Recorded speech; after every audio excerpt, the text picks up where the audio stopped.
Hey guys, welcome back to my channel. My name is Ocean Bayhab, but if that's too much of a tongue twister, then you can call me Ocean B.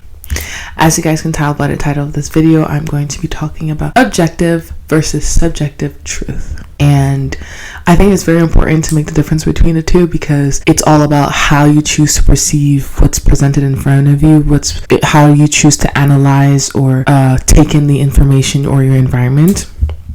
And so okay, so I had to pause and insert this clip while I'm editing because I'm noticing how hard it was for me to record this video. And you'll notice in the next video that I did it a little bit differently. So hopefully this is gonna turn out a lot better. Hopefully y'all enjoy the video as much as you can with how crazy it is. And again, I think this is good to leave this clip because I was willing to scratch this video as well as the other ones that I did scratch, but I think it's good to show the journey process because I am calling this a journey, so it means I'm showing you a little bit the trials and failures so you can kind of see the transition and growth, so that maybe, because I am trying to apply the things that I'm trying to share because they're all lessons that I'm learning along the way, and so I'm hoping that y'all will be able to see the growth. And if there's anything in your life where you're feeling unsure and you feel like I shouldn't try, or I'm not, like, you're being too perfectionist about it, because that's my tendencies where I'm like, I'm overthinking, over planning,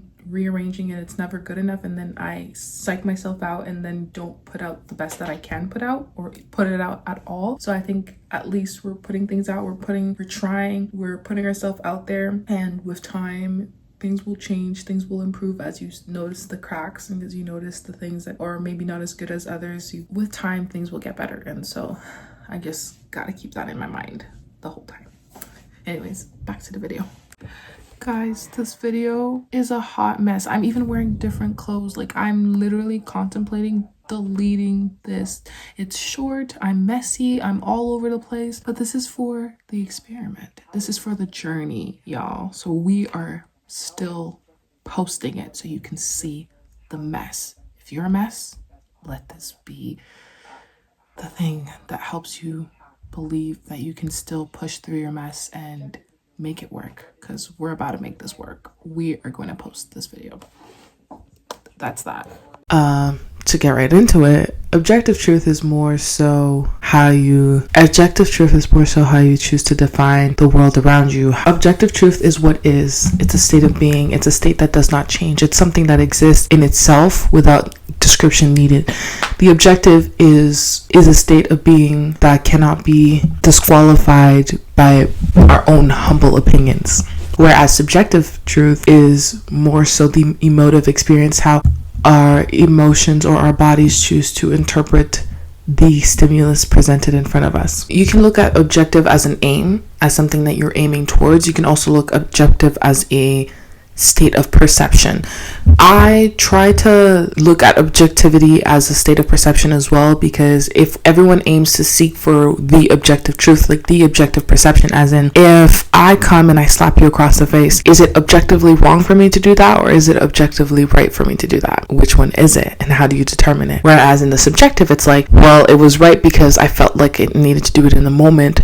And then the subjective could also be, well, it was wrong because he's a human being and you exert violence against another person. In objective truth, you would make a definitive choice as to whether it was right or wrong. Now, I could divide this into two ways. I could look at the objective in terms of perception, and I could look at the objective in terms of aim.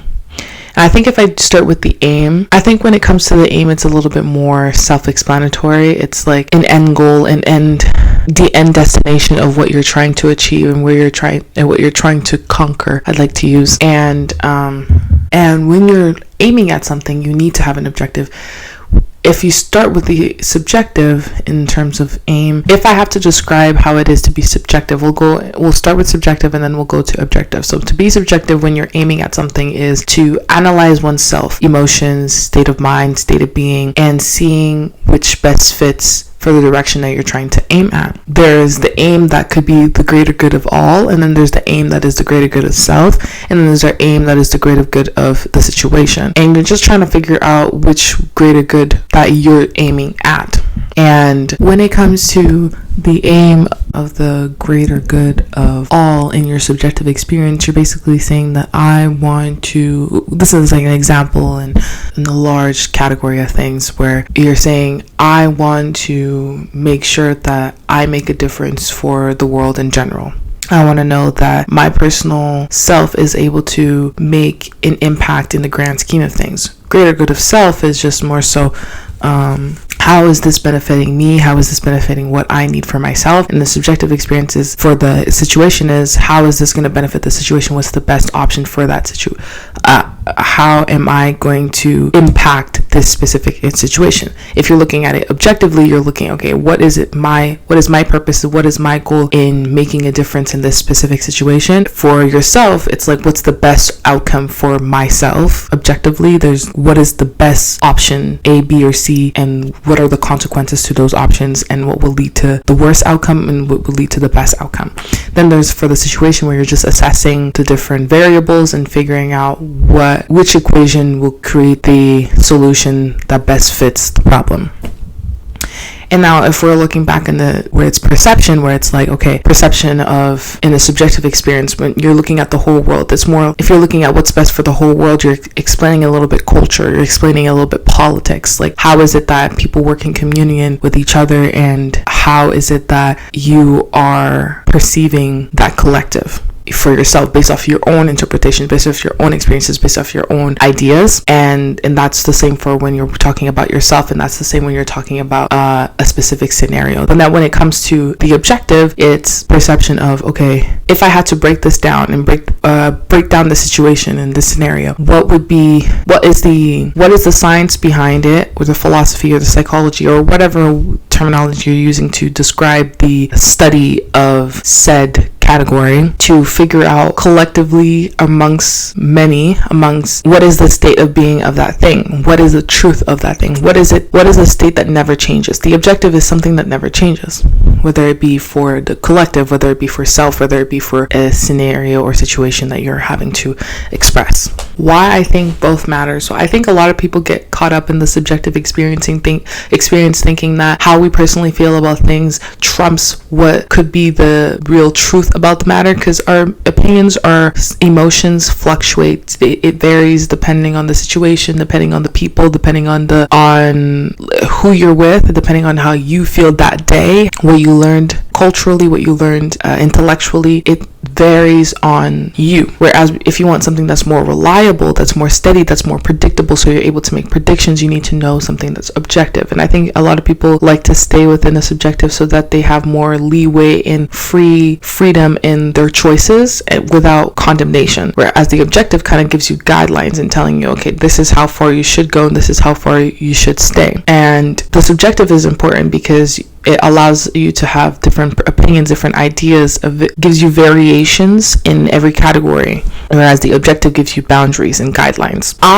If I had to pick an order in which you have to do things, I would say you start by the objective. You figure out what is the state that does not change. For example, if I'm seeing the car, you label the car first before you decide how you feel about the car. You don't decide that it is a car because you feel like it's a car. You just know it's a car because it is a car. Then you decide if the car is something that's best for you, if it's something that you utilize. Is it good for the environment? Should you use it or should you not use it because it's bad for the environment, or because it creates laziness within yourself, or because it's more efficient for your household? I'm going to talk a little bit more in depth about objectivity. I'm going to have a whole video just about being objective, and then I'm going to have another video about being subjective. So this is more just so giving an umbrella version of each topic, and I think I might do them right after this video so that they're in a continuous and they're following a continuity. And so by first being able to identify, then you can add variation, and by doing that, there's where you can be more creative, more innovative so then how can we express one specific thought or one specific idea or one specific principle in multiple different ways? And that's where the subjective comes in. I think believing that everyone's opinions on a matter don't matter is false. Everyone's opinion on a matter matters, but not everyone's opinion on a matter is valid. And so it's important to look at the grand scheme of things and to look at it for its broader picture.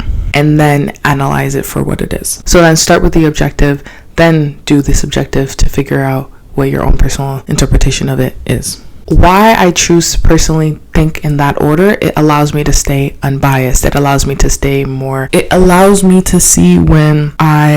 if you start with the subjective, you're going to start with your opinions about it. So you're going to be like, for example, if I go back to the car, we're talking about how one may like cars. So then I talk about how I like how fast the car goes. I like the color of the car. I love the features that come with the car. And I'm talking about what my subjective experience of the car is. But overall, the car is not the nicest color. It's probably like a bright yellow or something that most people wouldn't like. The sound system doesn't function that well. The car its acceleration isn't as nice as other vehicles. The brand is not as good because the car gets damaged in the long term a lot faster. So objectively, the car isn't the best option for you. This specific vehicle isn't the best brand, it isn't the best option in general or for you. But because of your subjective experience, maybe it's a better car than you previously had. Maybe it's a better car than you previously driven, or maybe it's just it has the features that you personally like for the things that you prefer.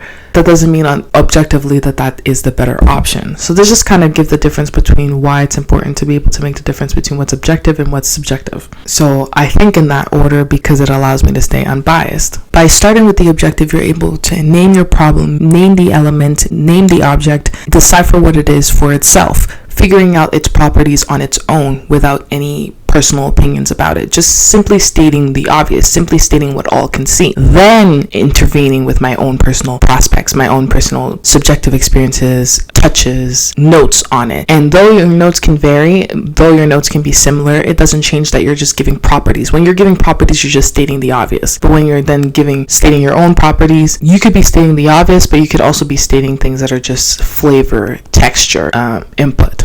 Anyways, that was my objectively point blank period direct opinion on the matter. Hopefully I can go more in depth when it comes to being objective, and I can be more in depth when it comes to being subjective, but this was just more an introduction to that specific topic. But I hope that you enjoyed this quick little intro to the topic, and I'm trying to get back into filming, and filming hasn't been that easy, and trying to be more open and expressive in my ideas. My ideas have been a little bit locked in my brain, and haven't been able to walk around and drive themselves. I've been trying to organize myself and my ideas a little bit better, and I think I need to get back into that so that I feel more secure in where I'm going with this. So I think the next video will have a little bit more structure, and I can't wait to see where that goes. So anyways, don't forget to like, comment, and subscribe, turn on your post notifications, and I'll see you in my next video. Thank you.